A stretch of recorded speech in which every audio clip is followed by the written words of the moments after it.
Just a quick question. Have you ever entered on a trade like the 15-minute or maybe a 5-minute and even a 1-hour time frame, then suddenly price just reverses?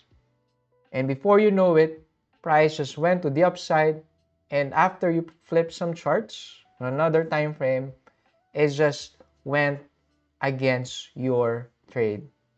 You just missed what's happening on the bigger time frames. Now, here's how smart money avoids those mistakes. Ask yourself, what kind of trader are you? Are you a scalper? Are you a day trader? Are you a swing or position trader? So each one of those uses a different kinds of combinations.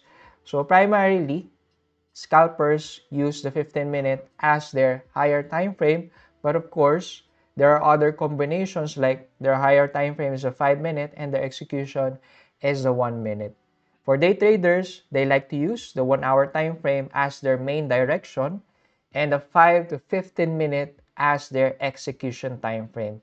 Same with the swing trader and the position trader, they always align their direction based on the higher time frame, then only execute on the lower time frame once their setup emerges. So the question is, what kind of style do you have and what do you think matches your strategy? So before you look for trades in the lower time frame, always check what is the higher time frame doing. The next thing that we'd like to do is drop down to the lower time frame and look for confirmations that price would want to bounce from that level.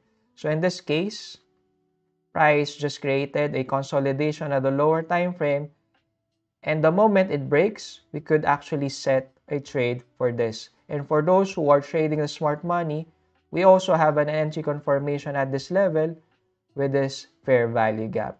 Just by looking at the higher time frame, we were able to align our lower time frame executions based on the trend that the higher time frame is currently showing us.